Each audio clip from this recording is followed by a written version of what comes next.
alegria de estarmos todos juntos aqui reunidos para mais um momento de estudo. Que a paz esteja com todos e que Deus nos abençoe e nos ilumine nas nossas intuições e nas nossas discussões.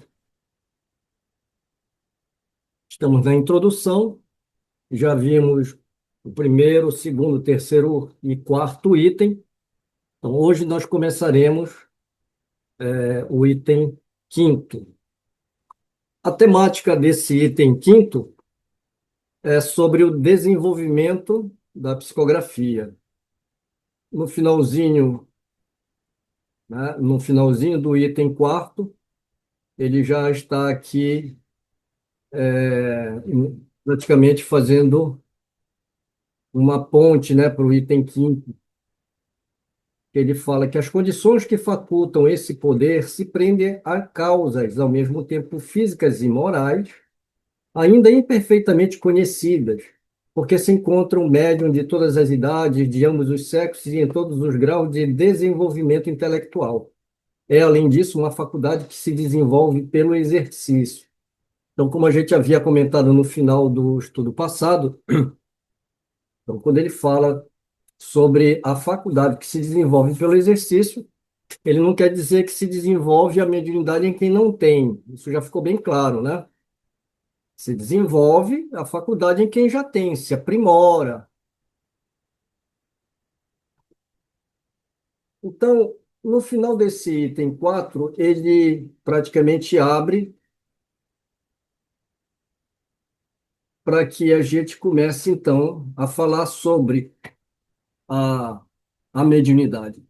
Quando a gente vai no livro dos médiuns, a gente percebe que de todas as faculdades, a que mais facilmente, digamos assim, desenvolvida, né, usando o termo, né, o conceito de desenvolvimento de acordo com o que a gente já citou, inclusive no livro dos médiuns, ele dá uma instrução de como proceder. Mas vamos devagarinho, né? A gente está no livro dos Espíritos, ainda nessa introdução.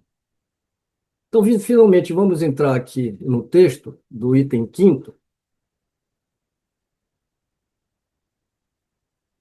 Reconheceu-se mais tarde que a cesta e a prancheta não eram realmente mais do que um apêndice da mão. E o médium, tomando diretamente do lápis, pôs-se a escrever por um impulso involuntário e quase febril. Por esse meio, as comunicações se tornaram mais rápidas, mais fáceis e mais completas. É hoje o meio mais difundido, tanto mais que o número das pessoas dotadas dessa aptidão é muito considerável e se multiplicam todos os dias. Finalmente, a experiência deu a conhecer muitas outras variedades da faculdade mediúnica, e soube-se que as comunicações podiam igualmente efetuar-se pela palavra, pela audição, pela visão, pelo tato, etc. E até pela escrita direta dos espíritos, isto é, sem o concurso da mão do médium nem do lápis. Quando a gente faz uma pequena retrospectiva de como começaram os fenômenos mediúnicos, desde da América, né? No caso lá dos Estados Unidos, das irmãs Fox, com as batidas, nós não nos ocupamos muito com essa temática, mas existe todo um desenvolvimento histórico, inclusive se cria uma espécie de seita espiritualista com relação a essas batidas, essas comunicações, e isso depois vai vindo, né, para a Europa, até que chega na França esses fenômenos das mesas girantes. É o que ele desenvolve com relação ao porquê do uso das mesas, por que que elas giram, por que que elas batem, que a gente estudou nos itens anteriores. Então, paulatinamente, ele está colocando aqui, né, que todo esse desenvolvimento, primeiro eram batidas, depois vieram a escrita através daquelas cestas que nós também apresentamos. E, finalmente, né? Como ele coloca, a experiência deu a conhecer outras variedades. Então, foi pela palavra que o Kardec depois, no Livro dos Espíritos, ele vai classificar cada tipo de mediunidade. Pela palavra, seria a psicofonia, pela audição, né, o fenômeno da audição e assim por diante. E ele coloca, inclusive, que até pela escrita direta dos espíritos, que é um fenômeno muito curioso, né, que é chamado de pneumatografia, né, pneuma, que vem, né, de espírito e grafia, ou seja, a escrita sem um intermediário. Mas isso também a gente vai abordar com mais detalhes no Livro dos Espíritos. Então, ele está trazendo aqui, né, a evolução, né, dos fenômenos. Obtido o fato, restava constatar um ponto essencial: o papel do médium na resposta e a parte que nelas pode tomar, mecânica e moralmente. Porque não é simplesmente escrever, né? Uma cesta, tudo bem, você coloca a mãozinha em cima ali e quem está agindo diretamente, né, é o espírito, né? Você só está emprestando uma faculdade mediúnica, mas não é ainda a intuitiva, não é ainda através do próprio médium em si como instrumento em lugar da cesta. Então, como ele coloca aqui, né? Qual é o papel do médium na resposta? Qual é a parte que o médium pode tomar nessa resposta? Tanto mecanicamente como moralmente. Então, ele coloca duas circunstâncias capitais que não escapariam a um observador atento, podem resolver a questão. Então, ele chama atenção para duas circunstâncias capitais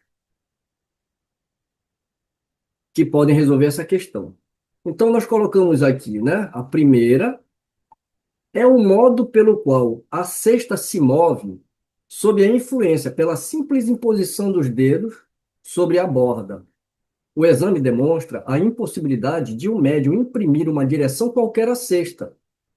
Essa impossibilidade se patenteia, sobretudo, quando duas ou três pessoas colocam os dedos ao mesmo tempo na mesma cesta. Seria preciso haver entre elas uma concordância de movimentos verdadeiramente fenomenal. Além disso, seria preciso a concordância dos pensamentos para que pudesse entender-se sobre a resposta a dar à questão formulada. Outro fato, não menos singular, vem aumentar ainda mais a dificuldade. É a mudança radical da caligrafia, conforme o espírito que se manifesta, reproduzindo-se a escrita todas as vezes que o mesmo espírito retorna. Seria, pois, necessário que o médium se houvesse exercitado em dar à sua própria caligrafia 20 formas diferentes e, sobretudo, que pudesse lembrar-se da que pertence a este ou aquele espírito.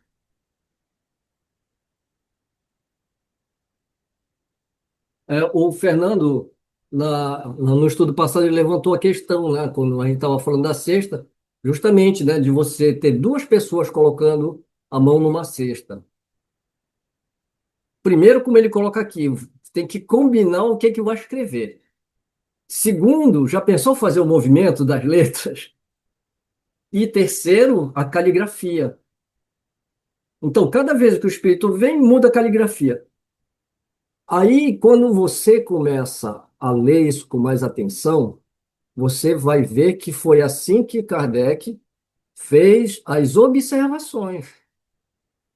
E quantos não refutaram porque quiseram fazer as observações dentro de um parâmetro que eles estipularam que poderia acontecer? Então, esse tipo de fenômeno tem que ser feito com vários médiuns, em várias sessões, com vários espíritos. Então, aí a gente vê a complexidade, né, da abordagem que Kardec deu. Por isso que a gente diz que é uma observação baseada na metodologia científica, a metodologia de observação. Voltando aqui para o texto, vamos para a segunda circunstância.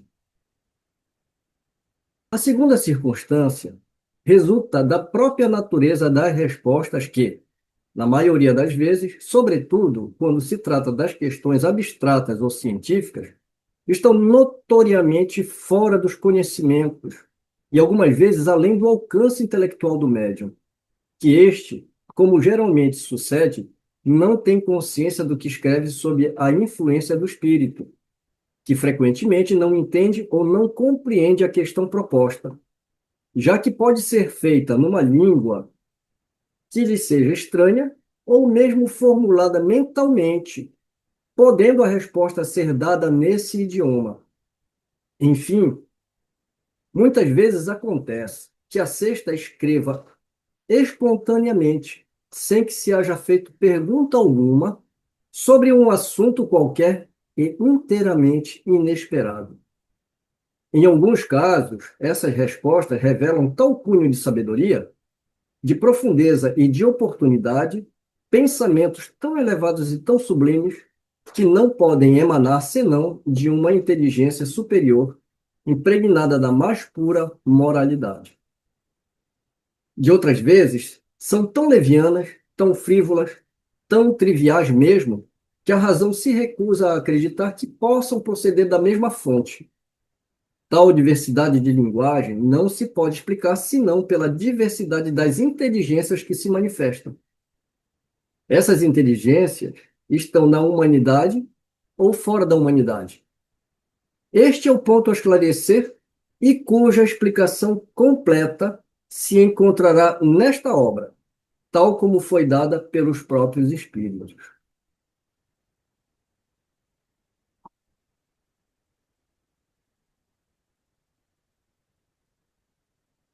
Eis, pois, efeitos patentes que se produzem fora do círculo habitual de nossas observações, que não ocorrem misteriosamente, mas à luz do dia, que todos podem ver e constatar, que não constituem privilégio de nenhum indivíduo e que milhares de pessoas repetem à vontade todos os dias.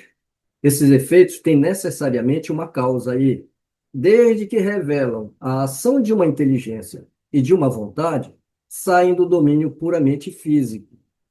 Muitas teorias foram formuladas a respeito. Vamos examiná-las daqui a pouco e veremos se podem explicar a razão de todos os fatos que se produzem. Admitamos, por enquanto, a existência de seres distintos da humanidade, pois é essa a explicação fornecida pelas inteligências que se revelam. E vejamos o que eles dizem. Então, eu acredito que para uma introdução está de bom tamanho, né? Ele está primeiro nos ajudando a fazer um raciocínio crítico, para depois, aos poucos, ele fazer agora a explicação desses fenômenos com mais detalhes, já entrando já na obra em si. Bem, e aqui então termina o item quarto, perdão, aqui termina o item 5 sobre o desenvolvimento da psicografia. Então, quer dizer, como se chegou, né, até a psicografia. Então, não foi assim imediato, foi aos poucos os espíritos mesmo foram nos conduzindo até que se chegou nessa forma. E convenhamos, né? Você já pensou o trabalho que dava, as comunicações com batidas? Outra coisa que é curiosa é que o próprio Kardec, quando ele fala que se pode fazer em outras línguas as perguntas e mentalmente, ele fez isso, né?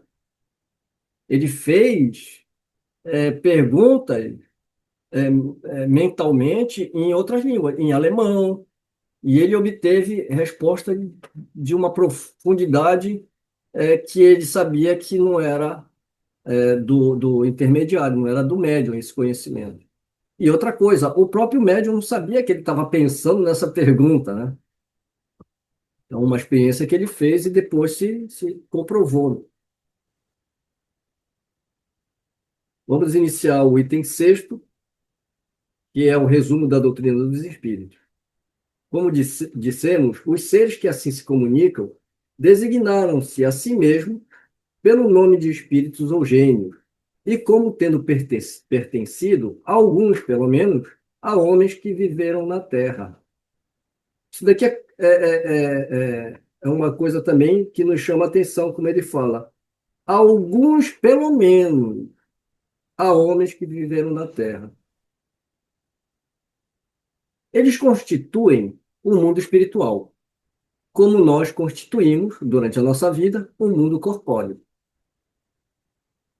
Resumimos aqui, em poucas palavras, os pontos mais importantes da doutrina que nos transmitiram, a fim de mais facilmente respondermos a certas objeções.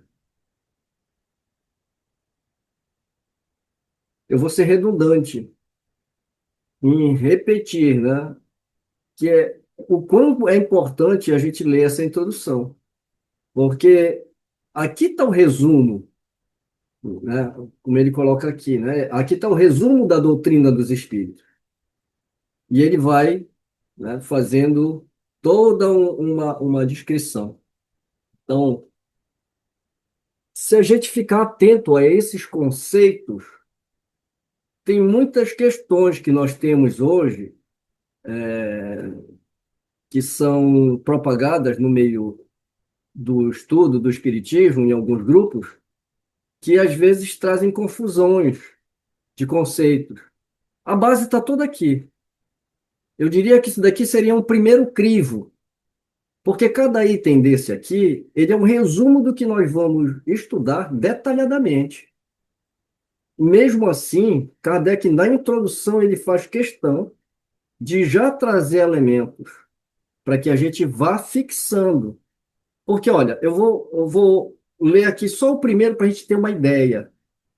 Deus é eterno, imutável, imaterial, único, onipotente, soberanamente justo e bom. Então, quando você tem o conceito de Deus, isso vai fazer uma grande diferença de como você vai olhar para a vida, tanto a vida material como a vida espiritual. Então, quando você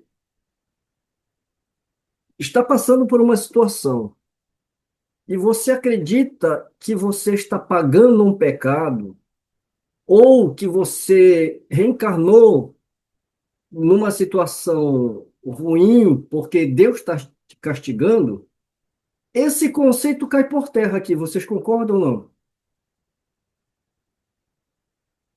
Então, quando você fala que o que está acontecendo na tua vida é uma injustiça, você está falando o quê? Você está falando que Deus não é justo. Então, se ele é justo, eu tenho que repensar o que está acontecendo comigo. Então, a partir desse primeiro conceito, eu tenho que ressignificar a minha relação com esse Deus. Só que aí eu tenho que procurar uma justificativa que seja racional. Bem, se eu não estou pagando um pecado, se eu não estou sofrendo porque o meu antepassado comeu um fruto lá do conhecimento e agora a gente tem que pagar por isso. Se Deus não está se vingando porque ele é justo e bom, então eu tenho que procurar uma forma racional de ver. Então, esse é o primeiro conceito. Então, depende de que Deus você está falando. Porque nós temos oportunidade de dialogar tanto com pessoas encarnadas e desencarnadas, e quando a gente escuta as angústias, geralmente a culpa é de Deus por ter acontecido tal coisa ou tal coisa. Ou a pessoa se revolta, o espírito, ou ele se revolta, ou ele aceita aquilo como uma punição. Ambas as alternativas não são boas, porque quando você aceita, você se paralisa. E quando você se revolta, você também se paralisa de uma certa forma. Porque na revolta você não procura melhorar, você procura apenas se vingar do que aconteceu com você. E você fica remoendo. Né? Quanto é importante a gente ter primeiro esse conceito sobre os atributos de Deus, que ele vai abrir o primeiro capítulo do Livro dos Espíritos, justamente falando sobre, né, Deus, espírito e matéria, e que a gente vai aprofundar cada vez mais. Segundo, aliás, não é segundo, né, porque ele não numerou aqui, mas vamos para o próximo. Deus é eterno, imutável, imaterial, único, onipotente, soberanamente justo e bom. E o próximo, criou o universo que compreende todos os seres animados e inanimados, materiais e imateriais. Não vou evitar de ficar fazendo muito comentário, senão a gente não vai caminhar muito, mas não tem como. Pegando o raciocínio do primeiro sobre Deus ser justo e bom, se ele criou o universo, se ele criou todos os seres, tanto animados como inanimados, materiais e imateriais, ele criou todos os espíritos. Se ele criou um espírito fadado ao mal, ele não é bom. Na verdade, então, não pode haver uma entidade como o demônio, o diabo, o capeta, seja lá o nome que queira dar, ou um anjo que era bom, mas se revoltou e agora virou o opositor. Então, novamente, depende de que Deus, como é que você olha para esse Deus, como é que você se relaciona com ele. Então, se ele criou tudo, se existe o mal e ele criou o mal. E aí nós vamos entrar em outros conceitos filosóficos sobre o mal, sobre essas entidades e sobre o mal em si. Ou seja, não existe o mal, existe a ignorância das leis de Deus. E quando você não cumpre essas leis de Deus, você tem consequências. Há aqueles espíritos que ainda estão refratários, né, fazendo o mal. Então, no sentido de mal em contraponto ao bem, ele existe porque nós vivemos no mundo dual, onde a gente precisa, para entender o que é quente, a gente precisa do frio, para entender o que é bom, a gente precisa entender o mal. Mas quando você entende as leis de Deus, você fica uno com ele. Então já não existe o mal. Existe uma gradação do entendimento dessas leis e aplicação delas por nós, que podem ser boas ou más, que podem te trazer consequências, tanto para um ato como para outro. Prosseguindo, os seres materiais constituem um mundo visível ou corpóreo, e os seres imateriais, o mundo invisível ou espiritual, isto é, o mundo dos espíritos. O mundo espiritual é o mundo normal, primitivo, eterno, pré-existente e sobrevivente a tudo. O mundo corpóreo é secundário, poderia deixar de existir ou não ter existido jamais, sem alterar a essência do mundo espiritual. Os espíritos revestem temporariamente um envoltório material perecível, cuja destruição pela morte lhes restitui a liberdade. Então, aqui ele está falando do corpo físico. Ele está falando desses dois mundos, que o mundo espiritual é o mundo principal, que o mundo material só existe em consequência do primeiro e que poderia nem ter existido. Para habitar esses mundos, os espíritos revestem temporariamente o envoltório material perecível. Ele está falando aqui do corpo físico, que a destruição vem pela morte e lhe restitui a liberdade. Então a gente tem que entender que quando você está encarnado, você está temporariamente preso a um corpo físico, não é pagando o pecado nem vir como missionário. Você está trabalhando a sua evolução dentro de uma fraternidade e a gente ainda vai abordar. Então, aqui ele está falando que nós precisamos de um corpo físico. Entre as diferentes espécies de seres corpóreos, porque não é só o homem, né, que tem um corpo físico, Deus escolheu a espécie humana para a encarnação dos espíritos que chegaram a certo grau de desenvolvimento, o que lhe dá superioridade moral e intelectual sobre as demais. Então, o espírito, ele é inerente ao homem, à raça humana.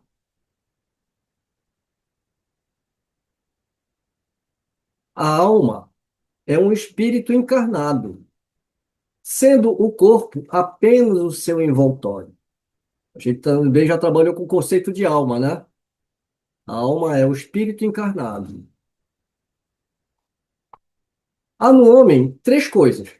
Primeiro, o corpo, ou ser material análogo aos animais, e animado pelo mesmo princípio vital.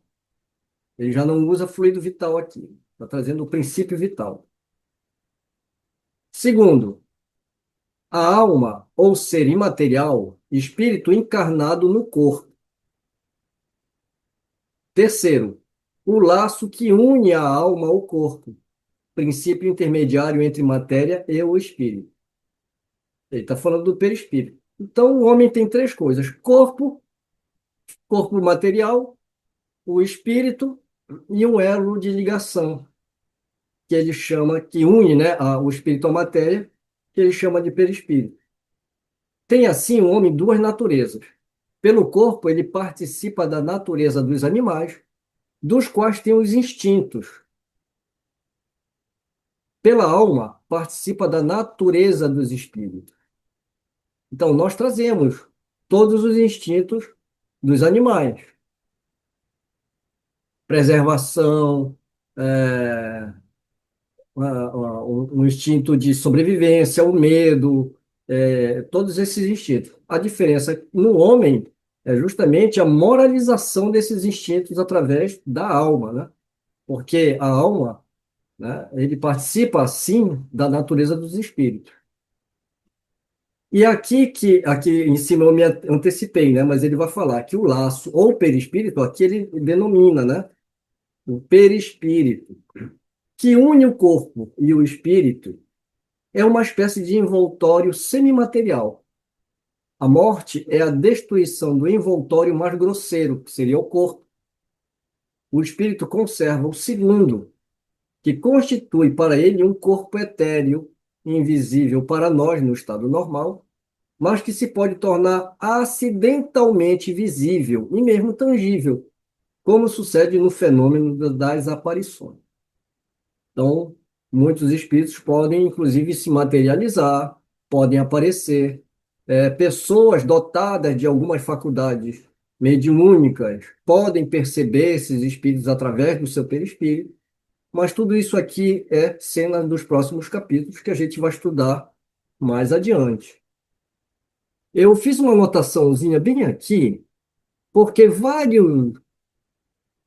várias vezes aconteceu, num passado não muito distante, a gente está num grupo de estudo e a pessoa lê no livro dos espíritos o livro dos médiuns, perdão, que o perispírito é o liame.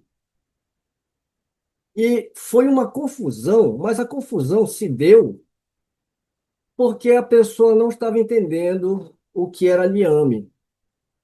Mas eu trouxe isso aqui porque não foi uma vez, foram várias vezes que as pessoas ficaram falando do liame como se fosse uma denominação de algo a mais, entende? Além do perispírito. E o liame, na verdade, aí que eu trouxe aqui, né, uma definição. O que que significa? Eu coloquei no dicionário, fui ver a origem, né, da palavra, a etimologia da palavra.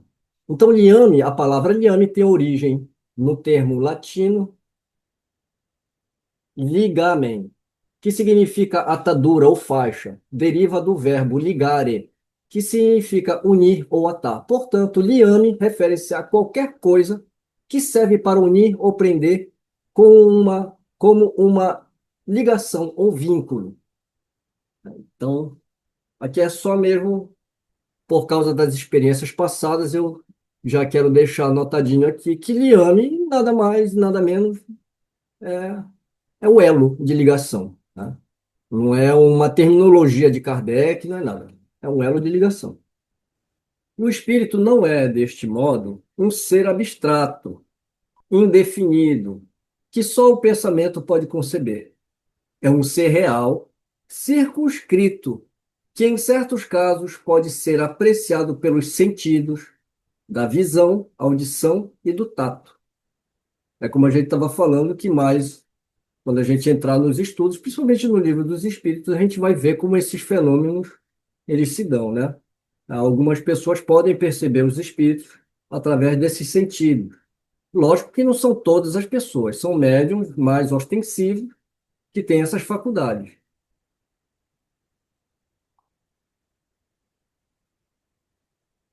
Os espíritos pertencem a diferentes classes e não são iguais, nem em poder, nem em inteligência, nem em saber, nem em moralidade. Os da primeira ordem são os espíritos superiores, que se distinguem dos outros pela sua perfeição, seus conhecimentos, sua proximidade de Deus, pela pureza de seus sentimentos e por seu amor do bem. São os anjos ou espíritos puros. O Kardec ainda usa alguns termos como anjos, mas a utilização desses termos, eles estão ressignificados no contexto do entendimento da doutrina. Algumas pessoas já me interpelaram sobre a utilização de algumas palavras. Punição, castigo, anjo, né? Mas você tem que entender que isso daqui já está sendo ressignificado.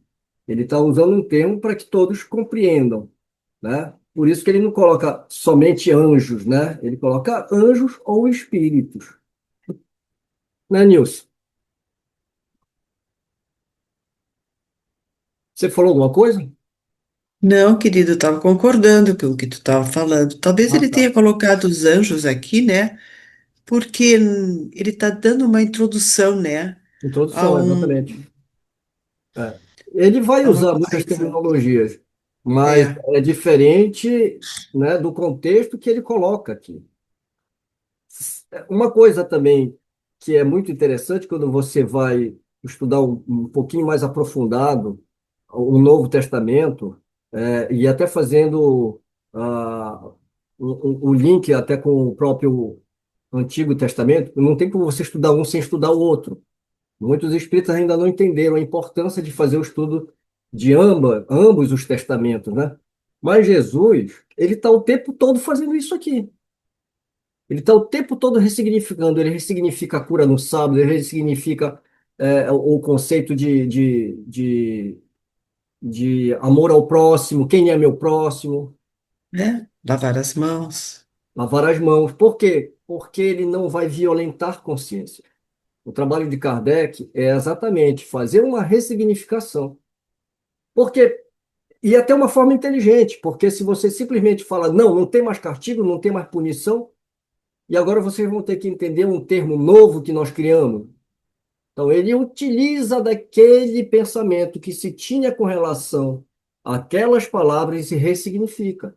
Então, hoje, um espírita, quando pega um negócio escrito lá, castigo, a primeira coisa que tem que vir na cabeça dele é consequência. Mas é um castigo. Imagina você ter que reparar um erro e pedir uma prova que você sabe que vai ser laboriosa, que vai ser dificultosa. Não deixa de ser um castigo, mas não é um castigo imposto. É porque o espírito viu o erro em que ele está e ele pede uma oportunidade. Então, não é um castigo do jeito que a gente entendia no passado. Ou, no passado não, porque no presente essas doutrinas continuam, né, no mesmo sentido. Mas dentro da doutrina espírita, nós temos que ressignificar essas palavras.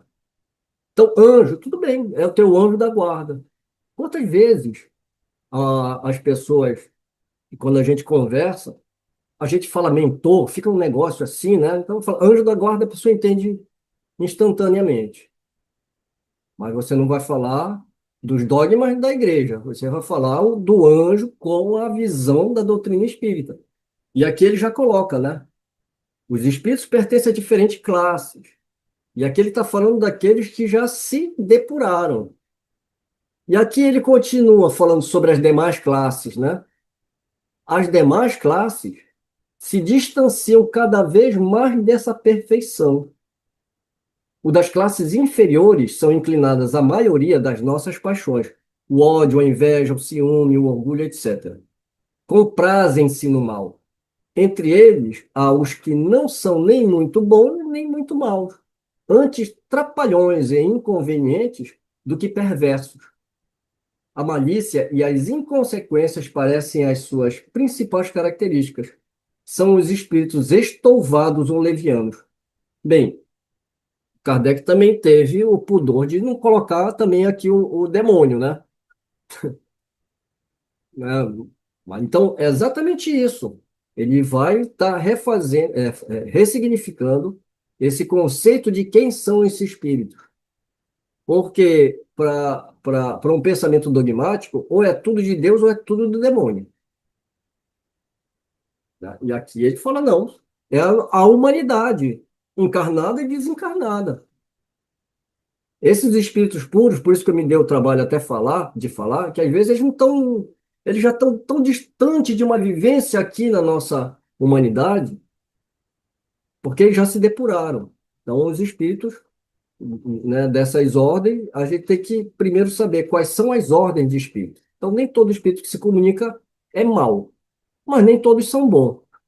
Os bons nem todos são inteligentes. Podem trazer, inclusive, coisas equivocadas. Podem ter espíritos apegados a sistemas, espíritos que ainda estão presos muito em dogmas da própria igreja. Então, nós não mudamos porque nós morremos.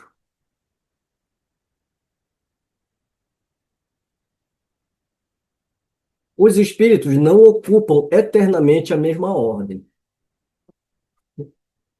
Ou seja, então, aquele que vai para o inferno, segundo o dogma, ele vai e fica. Os que estão no purgatório ainda têm uma chance de, quem sabe, né, ir para o céu, segundo os dogmas. Então, e aqui ele está colocando que os espíritos não vão ficar eternamente, né, numa mesma ordem. Por quê? Porque nós partimos do princípio da evolução. O espírito não retrograda, ele pode permanecer estacionário, né, mas é impossível ele ficar eternamente naquela condição. Então, os espíritos não ocupam eternamente a mesma ordem. Todos se melhoram, passando pelos diferentes graus da hierarquia espírita. E aqui não é hierarquia da doutrina espírita, é da hierarquia espírita do mundo espiritual. Essa melhora se efetua por meio da encarnação, que é imposta a uns como expiação e a outros como missão. Essa diferença entre expiação, né, e missão, a gente vai abordar mais para frente, né? Que é uma diferença enorme de castigo e recompensa. A vida material é uma prova a que devem submeter-se várias vezes até que hajam atingido a perfeição absoluta. É uma espécie de filtro ou depurador, de onde saem mais ou menos purificados. Então, as experiências que nós temos na carne, elas são oportunidades de aprendizado, de melhoramento. Deixando o corpo, a alma volta ao mundo dos espíritos de onde havia saído. para recomeçar uma nova existência material, após um lapso de tempo mais ou menos longo, durante o qual permanece no estado de espírito errante. Aqui eu sei que vocês já entenderam o que é errante, né? O que é erraticidade. Aí eu fui lá no dicionário pegar lá a etimologia da palavra. A palavra erraticidade tem origem no latim, erraticus, que significa errante. O termo foi adaptado para o português com o sufixo "dade", formando erraticidade, que designa o estado de ser errático ou de caráter do que é errático. No contexto espírita, erraticidade refere-se ao estado dos espíritos desencarnados entre suas encarnações. Então, quando o espírito desencarna, quando ele morre, ele abandona o corpo físico e volta ao mundo dos espíritos. Após, quando ele fala um lapso de tempo, né, um determinado tempo, que não é um tempo fixo para todos, cada um tem o seu tempo, ele volta novamente para obter novas experiências. Então, esse intervalo entre uma encarnação e outra, nós dizemos que o espírito está no estado errático, ou está na erraticidade. Bem, quando eu era menino pequeno, lá em Belém do Pará, eu achava que espírito errante era o espírito que estava em erro, né? A primeira vez que eu ouvi, nossa, o espírito está em erro. Não, não. Está no estado de erraticidade.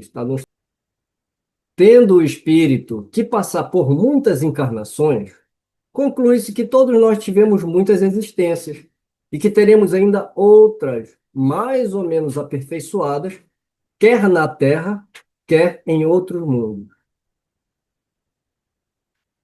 Não significa que nós encarnamos sempre no mesmo planeta. Tem isso também. A ideia da pluralidade dos mundos habitados, que foi inclusive defendido, uma das coisas que foi defendido, né, por Giordano Bruno. A encarnação dos espíritos ocorre sempre na espécie humana.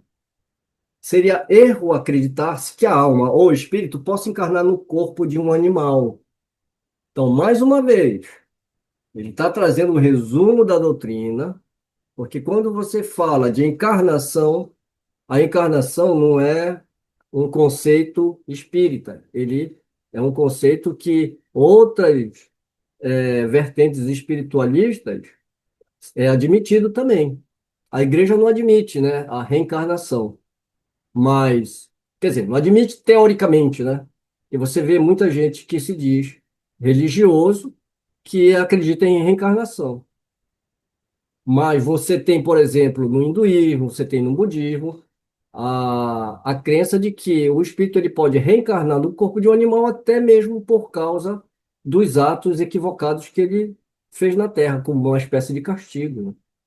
Nós temos uma nota de rodapé aqui que é do Kardec, e ele coloca assim: entre a doutrina da reencarnação e a da metempsicose, tal como a admitem algumas seitas, há uma diferença característica que será explicada no curso dessa obra. Ele está dizendo mais ou menos assim para a gente: gente, calma, não vai dar para explicar tudo aqui, que é só uma introdução, a gente vai desenvolver. Aliás, tem um item, né, sobre isso, bem extenso, sobre a metempsicose, que é a retrogradação das almas, né? Elas voltam para habitar o corpo de um animal. Aqui para cima a gente já viu, né, que ele já deixou claro, né? Então, aqui novamente, a encarnação dos espíritos ocorre sempre na espécie humana. Mais para cima, a gente viu que ele vai falar sobre os animais, né, e sobre a encarnação do espírito na raça humana. Deus escolheu a humanidade, e aqui ele reforça essa ideia. Só que aqui ele chama atenção porque existem doutrinas que pregam o contrário, acreditam de uma forma diferente. E mais adiante ele vai fazer essa diferença entre o pensamento da doutrina dos espíritos e essas outras. seitas. As diferentes existências corpóreas do espírito são sempre progressivas e jamais retrógradas. Mas a rapidez do seu progresso depende dos esforços que faça para chegar à perfeição. O Emmanuel, ele afirma que Jesus, ele teve uma evolução retilínea, né? Que ele é como se ele fosse um espírito que nunca errou, entende? É a evolução em linha reta, entende? É aquele espírito que foi criado aqui e ele já, desde o início, ele já foi fazendo, só gabaritando a prova. Ele nunca passou, ele nunca repetiu de ano, ele nunca. E a doutrina espírita vai falar que não é bem assim. Todos os espíritos eles vão evoluir. Cada um pode ser. A rapidez do progresso depende dos esforços de cada um. Tem uns que vão evoluir mais rápido, tem uns que vão demorar mais, né? É o caso dos refratários, né? Mas todos vão passar pelo mesmo processo. Aliás, essa ideia não é de Emmanuel, tá? Essa ideia foi primeiro divulgada nos quatro evangelhos de Rustem. Então, outro dia eu estava até falando que eu sei que é um saco ler aquelas obras, mas se vocês tiverem paciência e lerem, tem muita coisa que vocês vão ver, por exemplo, no que está nas obras mediúnicas, que aí vocês vão ver qual é a origem. E não é só os quatro evangelhos, não. Se você estudar não, é ler, estudar a mesma coisa. Se você ler sobre teosofia, você vai descobrir também que outras ideias trazidas nessas obras é mais teosofia do que espiritismo, né? Então, aí a gente começa a descobrir a origem desses pensamentos, tá? Então não é uma exclusiva, muita coisa a gente dá crédito ao Emmanuel, e na verdade a gente descobre que antes de Emmanuel falar, alguém já tinha falado. Então ele traz esses conceitos, né? Que tá tudo bem, ele pode trazer o conceito que quiser. Eu acho que qualquer espírito, qualquer médium pode trazer. O problema não é trazer. O problema é eu, Mário, aceitar. Eu, como espírito, aceitar, né? Então, aí eu tenho que usar o quê? A faculdade da minha inteligência, da minha razão, lendo as obras de Kardec, né? Fala, Antônio. Ô, Mário, aí é interessante a gente entender, é como eu vejo, todo estudo, não existe nada dispensável no universo. Ele existe por uma razão e pode ser benéfico para nós. Então, nessa questão mais diretamente aí, nem se trata de eu ler alguma coisa, seja onde for, não só no caso do Emmanuel, não é nem de mim aceitar o conceito. Quando eu falo de espiritismo, é de eu ver a possibilidade dessa informação se adequar aos princípios que é o que nós estamos vendo aqui. Tudo isso aqui são princípios que constituem a estrutura indestrutível e inarredável da doutrina espírita, até agora. Isso aqui é um conjunto de princípios fundamentais na doutrina que qualquer vírgula, qualquer iota que venha tocar neles é uma contradição. A não ser que eu não aceite a doutrina espírita como tal. No meu caso, particularmente, eu aceito. Então, não se trata nem de eu aceitar ou não, eu até posso aceitar, mas eu aceito por minha conta. Mas eu não vou empurrar isso em alguém e dizer que é espiritismo. E aí que entra o problema de instituições que se acham que imaginam que o espiritismo pode ser trazido para dentro daquela estrutura que eles imaginam e falam, isso aqui é espírito, isso aqui. E aí entra uma discussão que mas só com o estudo que a gente vai sair desse problema, né? Eu falei em termos individuais, né? Por isso que eu me referi a mim. Mas é lógico, quando eu me refiro a mim, eu estou me referindo. Eu acho que vocês estão fazendo uma reflexão junto comigo. Porque eu leio porque a gente tem um monte de obras aí que estão falando e eu não vou criticar uma coisa sem conhecer. Eu não vou falar que está certo ou que está errado. Eu vou ler a obra. A obra não é boa, eu não divulgo, acabou. Não é meu papel. Agora tem instituição que faz isso, que divulga e está colocando uma mentalidade equivocada. Porque eles têm interesses que a gente já sabe quais são os interesses dessas instituições, né? A instituição é ruim? Não. A igreja é ruim? Não. Qual é o problema? Os homens. A gente sempre vai ter homens bons e homens maus dirigindo essas instituições. É simples. Você acha que foi fácil pro último Papa? Porque o anterior dele abriu mão do papado? Existe política dentro de qualquer instituição. Existe jogo sujo, existe dinheiro, grana, poder. A gente sabe disso. Agora, quando eu falo assim, olha, teosofia e tal, eu estou tentando dividir com vocês para mostrar a origem dessas ideias, né? Porque realmente, depois que eu li obrigatoriamente, e eu vou ser bem sincero, eu não li, eu não posso dizer que eu li completamente, porque teve coisas que eu fui pulando, porque o camarada, ele é extremamente prolixo. 3 páginas, ele fala a mesma coisa. Então isso chega a cansar que eu comecei a pular a página, sabe? E não fez diferença nenhuma, né? Então, mas a teosofia, né? Veio muita coisa da teosofia, corpo astral, corpo mental, corpo não sei o quê, isso daí é teosofia. Quem fala isso é André Luiz, mas tudo bem, vamos voltar aqui que a gente tem mais o que fazer da vida, né? Mas realmente, quando a gente puder fazer uma colocação que não fira ninguém, que não seja desrespeitosa, eu acho que é nossa obrigação.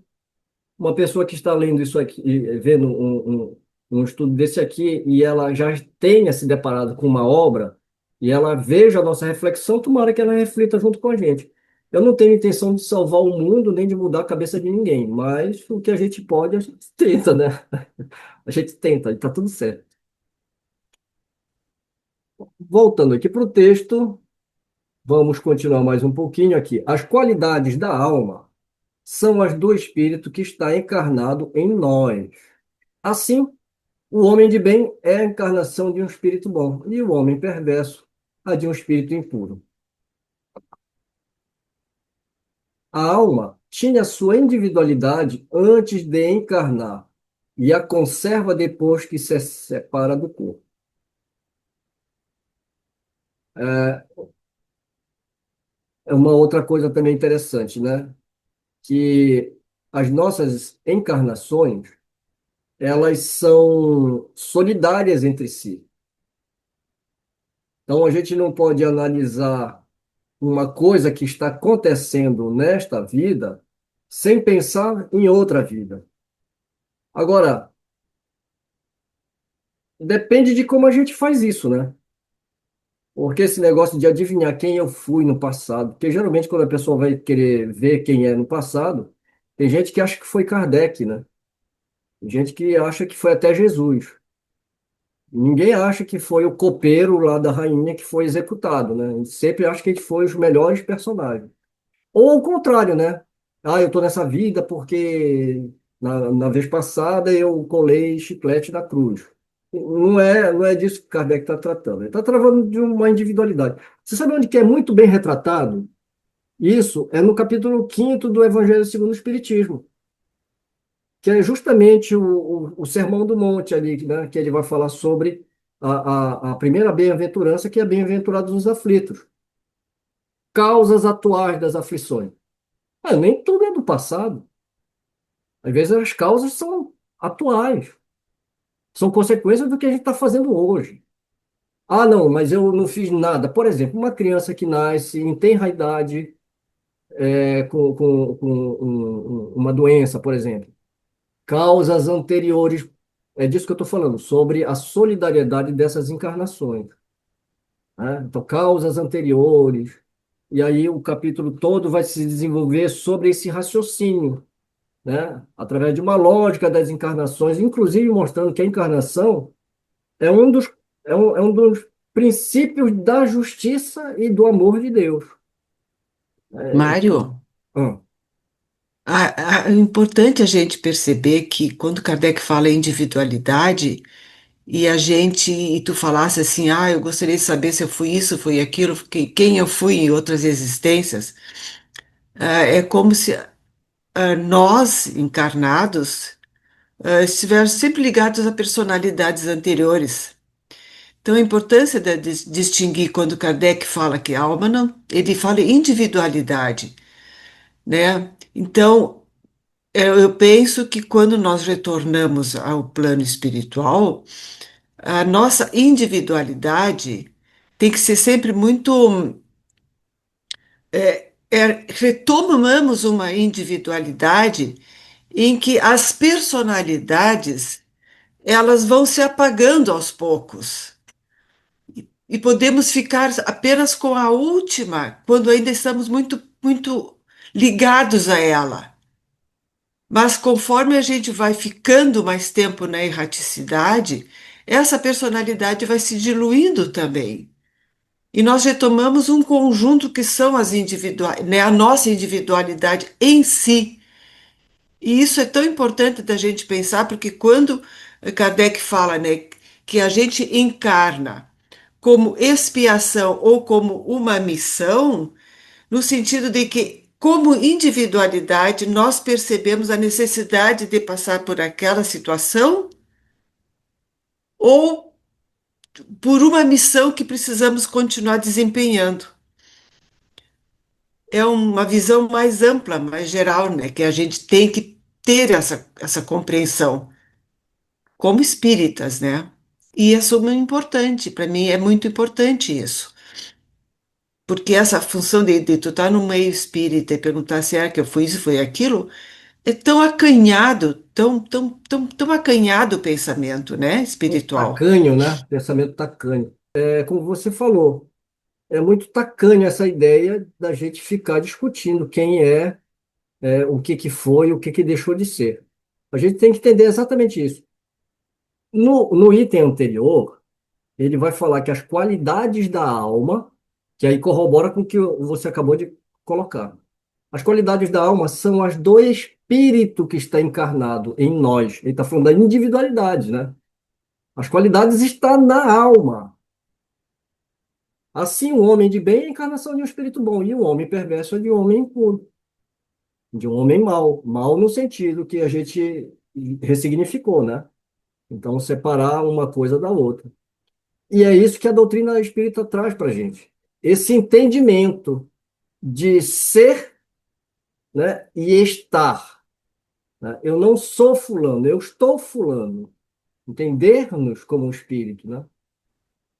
Voltando aqui ao texto, na sua volta ao mundo dos espíritos, a alma encontra todos aqueles que conheceu na Terra e todas as suas existências anteriores se refletem na sua memória, com a lembrança de todo bem e de todo o mal que fez.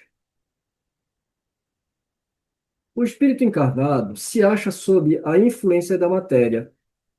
O homem que supera essa influência pela elevação e depuração de sua alma aproxima-se dos espíritos bons com os quais estará um dia. Aquele que se deixa dominar pelas más paixões e põe todas as suas alegrias na satisfação dos apetites grosseiros, se aproxima dos espíritos impuros, dando preponderância à natureza animal. Os espíritos encarnados habitam os diferentes globos do universo. Os espíritos não encarnados ou errantes não ocupam uma região determinada e circunscrita. Estão por toda parte, no espaço e ao nosso lado, vendo-nos e acotovelando-nos sem cessar. É toda uma população invisível que se agita em torno de nós. Então, aqui vocês já sabem que eu grifei aqui justamente por causa da grande polêmica de espíritos que vivem numa região determinada. Nós sabemos que isso também pode acontecer, mas não significa que exista essa região. Significa que aqueles espíritos acreditam que existem e projetem essa realidade. É a realidade de um espírito. Curioso é a gente ver também que isso não se dá só com o espírito desencarnado. Nós temos hoje um diagnóstico sobre uma doença psicológica que seria a esquizofrenia, que retrata isso numa alma encarnada. O esquizofrênico, ele vai relatar as tramas mais incríveis, e ele acredita naquilo. Nós tivemos experiência com duas pessoas, elas estariam sendo perseguidas. Inclusive, no apartamento dela tinha vários artefatos criados por ela para evitar que quem perseguia ele, né, evitar de entrar. Eram umas coisas assim, uns artefatos bem interessantes. E achava que eram alienígenas, uma hora eram pessoas que estavam perseguindo. Então, para ele é verdadeiro aqui. Mas você está ali com ele e não vê nada daquilo. Então, isso se dá com os espíritos também. O espírito mais depurado, o espírito mais elevado, você não vai ter esse tipo de narrativa. Você pode reparar que, normalmente, esses relatos são de espíritos, né, não tão elevados assim, ainda muito apegados à terra, ainda muito apegados às suas paixões, e muitos deles apegados, inclusive, aos atos que cometeram, à rotina que levaram. Nós temos aqui no item um pouquinho mais anterior, que ele fala aqui, ó, o espírito encarnado se acha sob a influência da matéria. Todos nós sofremos, como espíritos encarnados, essa influência. Mas aquele que supera essa influência, ele pode superar pela elevação e depuração da sua alma. Como? Né? Através da meditação, dos bons costumes, da prática do bem. Então, aquele que está se preparando, mesmo encarnado, a separação do corpo físico, quando ele adentra o mundo espiritual, ele está muito mais preparado. Ele não vai querer ficar voltando para visitar a casa dele aqui. Lógico que aqueles que nós amamos, nós sentimos faltas, mas o próprio espírito sabe, aliás, o próprio espírita, pelo menos, deveria saber que nós temos essas comunicações. Tá? E eu não vou muito além, mas eu só vou falar uma coisa, mas não vou além, para a gente a poder, inclusive, terminar essa introdução. A evocação desses espíritos que nós amamos também é incentivada pelo Kardec. Tá? Então, aí é que está a diferença. Então, existe regiões, depende de que espírito nós estamos falando. Mas existe efetivamente? Não. É a afirmação que o Kardec faz. Nós estamos na introdução do Livro dos Espíritos, partindo do princípio que esse livro aqui seria o primeiro, lá de 501 perguntas, 1857. O segunda edição, mais ampla, né, ampla, etc. e tal, ela vai se dar no decurso de praticamente quase 8 anos, que é a que a gente está lendo aqui, a 17ª tradução. Tá? Mas você vê que ele está falando isso lá desde o começo. Ele vai repetir que não existe região determinada circunscrita no céu e inferno, 1864. Ou seja, Kardec, desde o início, ele sempre afirmou que não existe região determinada e circunscrita. Por isso que no céu e inferno, na segunda parte, os exemplos, você vai ver a visão de cada espírito. O sofredor, o assassino, mas você tem espíritos puros ali, dando comunicação. E você vê o relato de um e o relato de outro. Essa era a ideia de Kardec, através dos exemplos. E é bom lembrar que os exemplos que estão na segunda parte do Céu e Inferno não foram escritos em 64, né? São relatos colhidos desde 57. Então, durante toda a obra, ele vem trabalhando sobre a questão de região circunscrita e determinada no plano espiritual. Então, não é uma ideia nova para Kardec. Kardec, desde quando ele começou, ele já sabia que não existia uma região determinada. Muito embora ele compreenda a psicologia, ele está trabalhando com a psicologia. Por isso que o nome da revista espírita é Jornal de Estudos Psicológicos, que ele está estudando a psicologia da alma humana, tanto desencarnada como encarnada. Então, Mário, só para concluir, Nilson, quando eu ressaltei a ideia do esquizofrênico, é para mostrar que esse processo nós sofremos encarnados e desencarnados. Pode falar, Nilson. tem que lembrar que nos depoimentos dos espíritos são espíritos felizes. Tu dissesse depoimento de espíritos puros, Seria Ah, é importante tu verdade. fazer uma correção aí, né, De vez Mário? em quando, quando não dá para consertar, eu coloco uma legenda. Isso. Falei, ele quis dizer isso. Eu acho que no último estudo eu troquei uma palavra, e digo, não tinha como Aham. editar, e eu peguei e coloquei uma tarja lá, né? Olha, ele quis dizer isso, não foi aquilo. Depois eu corrijo, mas muito obrigado. É bom vocês me Capaz. alertarem, que às vezes eu troco as bolas aqui, né? Obrigado, Nilson. Vamos lá, vamos adiante um pouquinho. Bem, eu acredito que eu consegui deixar claro, pelo menos a minha forma de interpretar, né? Então, eu não estou falando que não existe. Depende. Aliás, eu estou falando que não existe, mas não sou eu que estou falando, é Kardec que está falando. E não é Kardec que está falando, são espíritos que falaram para ele e ele comprovou.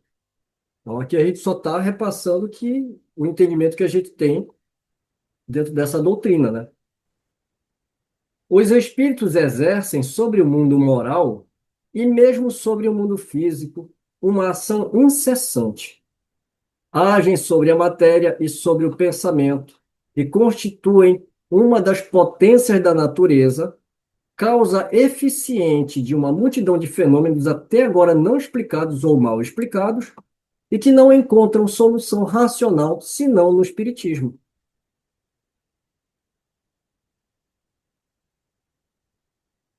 Porque muitas manifestações, até como as mesas girantes, as batidas, né, eram tomadas como coisas sobrenaturais, né? Então, é como ele coloca aqui, né? É uma multidão de fenômenos até agora não explicados ou mal explicados. E o Espiritismo, então, vai trazer essa solução racional. As relações dos espíritos com os homens são constantes. Os espíritos bons nos incitam ao bem, nos sustentam nas provas da vida e nos ajudam a suportá-las com coragem e resignação. Os maus nos impelem para o mal. É para eles um prazer ver-nos sucumbir e nos identificar com eles. As comunicações dos espíritos com os homens são ocultas ou ostensivas. As ocultas ocorrem pela influência boa ou má que exercem sobre nós, a nossa revelia. Cabe ao nosso julgamento discernir as boas das más inspirações. As comunicações ostensivas se dão por meio da escrita, da palavra ou de outras manifestações materiais, na maioria das vezes pelos médios que lhes servem de instrumento. Então, é exatamente aquele outro item que a gente falou, né, sobre a gente se elevar. Então, procurar estar, o homem pode, né, se elevar e ter os bons espíritos ao lado dele quando ele passa, então, né, a meditar, a, a, a, a exercer o bem. Ou seja, as leis de Deus estão na nossa consciência. A gente sabe o que é certo e o que é errado. Mesmo a pessoa mais ignorante, ela sabe que ela está fazendo é um ato de egoísmo, muito embora ela possa não admitir, mas inconscientemente ela sabe. Por isso que ele coloca, cabe ao nosso julgamento discernir as boas das más. Agora, essas são as mais ocultas, né? Que a gente acha que a gente não está pensando sozinho. Aliás, ao contrário, né? A gente acha que a gente está agindo sozinho. Bom, a gente pode ser influenciado, tanto para o bem como para o mal. É aquela história dos lobos que habitam o nosso interior, né? O lobo bom e o lobo mau, e os dois brigam, né? E aí aquela grande pergunta, quem é que vence, né? Aquele que a gente alimenta. São os nossos instintos, os nossos impulsos. As ostensivas ele fala aqui, né? Psicografia, psicofonia, ou seja, aí ele já está falando da mediunidade ostensiva. E o meio de instrumentos são os médiums. Os espíritos se manifestam espontaneamente ou mediante evocação. Podemos evocar todos os espíritos que animaram homens obscuros, como os das personagens mais ilustres, seja qual for a época em que tenham vivido. Os de nossos parentes, de nossos amigos ou inimigos, e deles obter, por meio de comunicações escritas ou verbais, conselhos, informações sobre a sua situação no além-túmulo, seus pensamentos a nosso respeito, assim como as revelações que lhes sejam permitida fazer. Kardec vai desenvolver melhor esse tipo de evocações no livro dos evocadores, que é o livro, né, o livro dos médiuns, ou Guia dos Médiuns e dos Evocadores. Então, a gente vê claramente que nós podemos evocar. Eu não vou me aprofundar nisso porque a gente vai estudar mais para frente. O espírito que você evoca, ele vem? Não, depende. Assim como você é chamada para uma reunião, você vem? Depende. Qual é a afinidade que você tem com essa? Qual é o propósito? Então, não significa que você vai evocar que vai vir. Mas tudo isso ele vai, como eu falei, explicar. Mas o fato é que você pode, né? Os espíritos vão se manifestar das duas formas. Ou eles vêm espontaneamente, mas também você pode evocar. Eu coloquei um asterisco aqui, porque às vezes a gente encontra obras que são estudadas em centros espíritas como essa aqui. Conduta Espírita.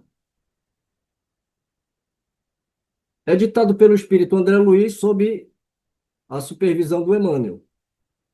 Esse Conduta Espírita é muito divulgado, né, para se fazer estudo sobre mediunidade. Então, nesse Conduta Espírita, ditado pelo André Luiz, no capítulo 25, porque a gente já conhece o livro de André Luiz, que ele traz aquelas frases, né? Várias frases diante de um tema. Então você pode ver que tem várias frases aqui. É igual aqueles outros livros, Sinal Verde, né? É uma espécie de catequese espírita, utilizada muito pela FEB, né? Capítulo 25. Perante os mentores espirituais. Abolir a prática da invocação nominal dessa ou daquela entidade, em razão dos inconvenientes e da desnecessidade de tal procedimento em nossos dias, buscando identificar os benfeitores e amigos espirituais pelos objetivos que demonstrem e pelos bens que espalhem, o fruto da notícia da árvore que o produz. Aqui está embutido um monte de coisa aqui. Primeiro, abolir a prática da invocação. Segundo, para justificar o que ele está falando, é porque isso não era no tempo do Kardec. Agora mudou. Procedimento em nossos dias. Aqui está justificando por que não pode fazer a evocação. Né? Então, ao invés de ficar chamando fulano de Beltrano, fala com teu mentor espiritual, porque é só ele que vai poder te dar coisa boa. Tá? Então, aí você vê. Aí eu pergunto, eu vou ficar com quem? Com o André Luiz ou vou ficar com Kardec? Vou ficar com Kardec, vou voltar aqui, né? Vou achar muito instrutivo a ideia do André Luiz, mas não vou aplicar, entendeu? Porque, ó, aqui fazendo um entre aspas aqui, né? Aqui, quantas vezes a gente já não fez revocação? E outra, de pessoas vivas e pessoas mortas, né? Porque foi extremamente necessário. Aí, quer dizer, se eu ficasse esperando de um processo que a pessoa está passando, né? A gente sabe que a pessoa está passando por um processo terrível e a gente não tem como ajudá-la, e o único recurso é trazê-la numa reunião mediúnica, eu vou abrir mão desse recurso porque o André Luiz falou que não.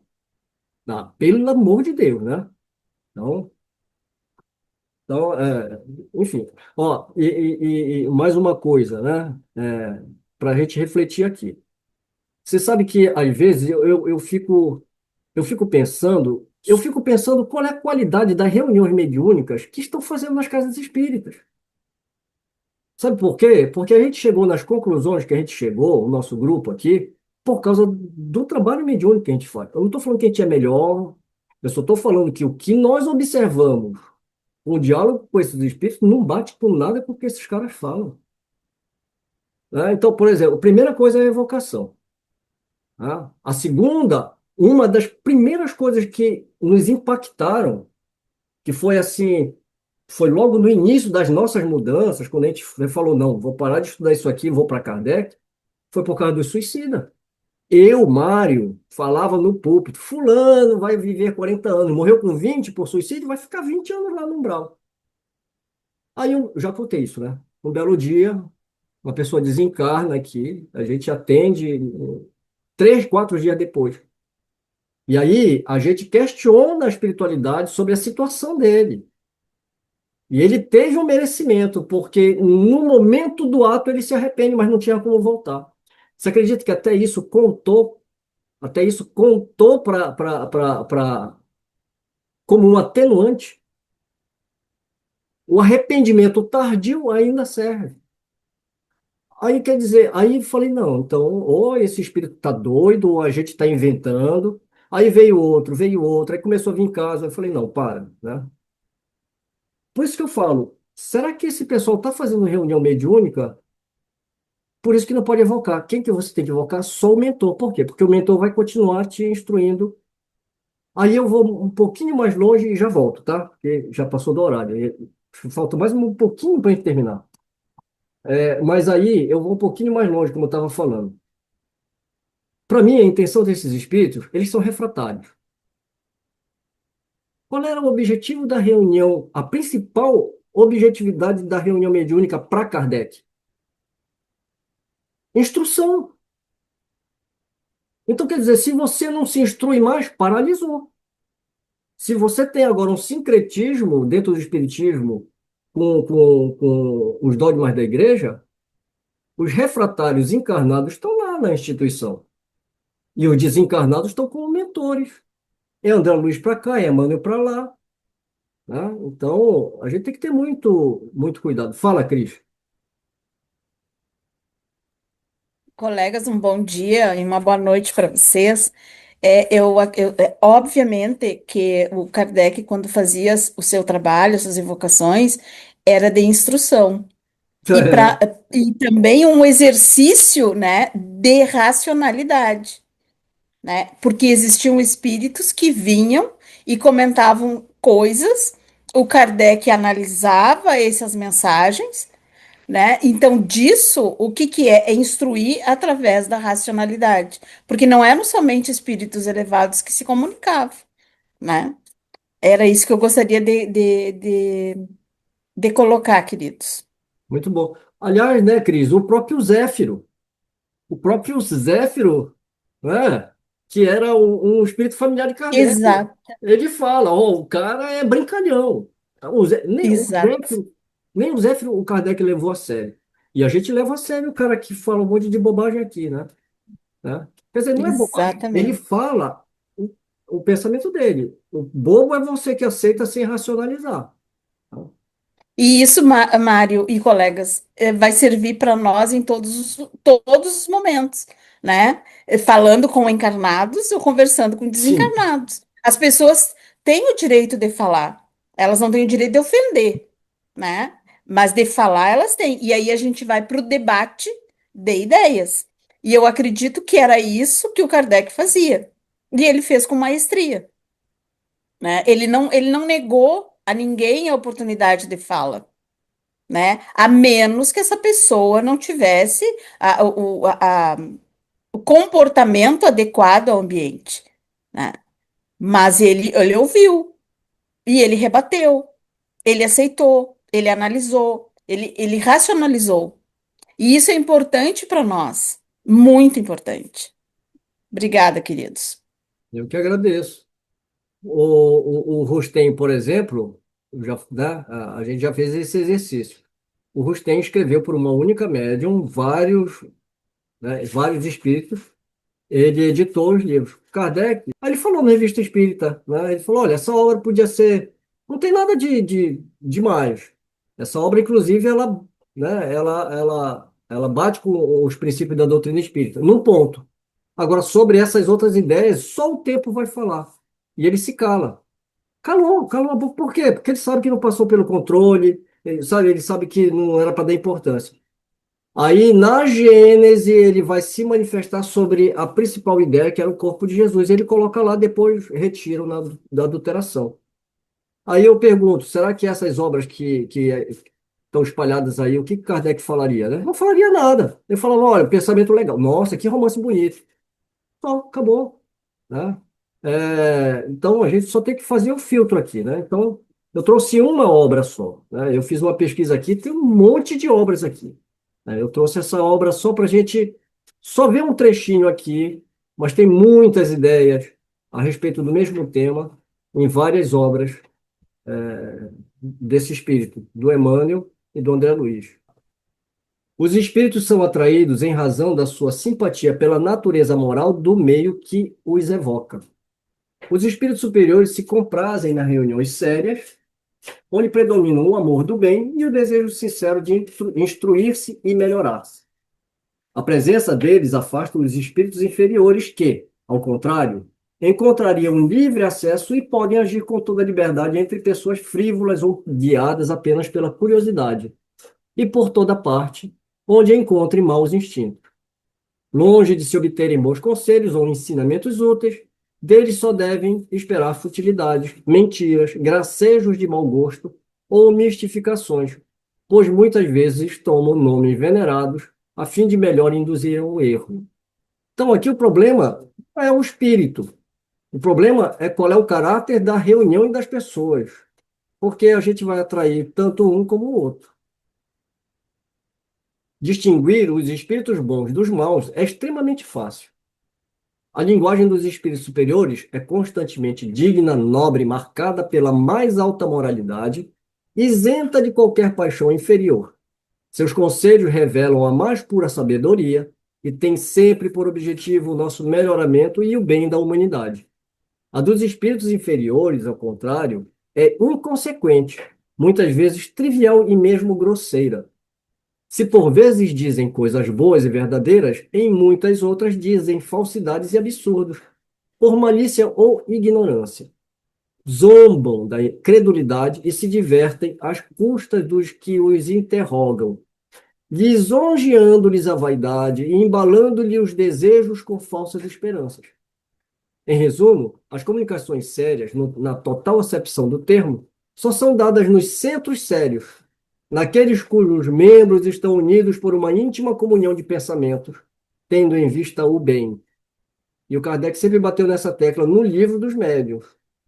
Os grupos menores, os grupos familiares, vão conseguir conquistar exatamente essa comunhão de pensamentos pelo fato de serem mais íntimos, menores. Fernando.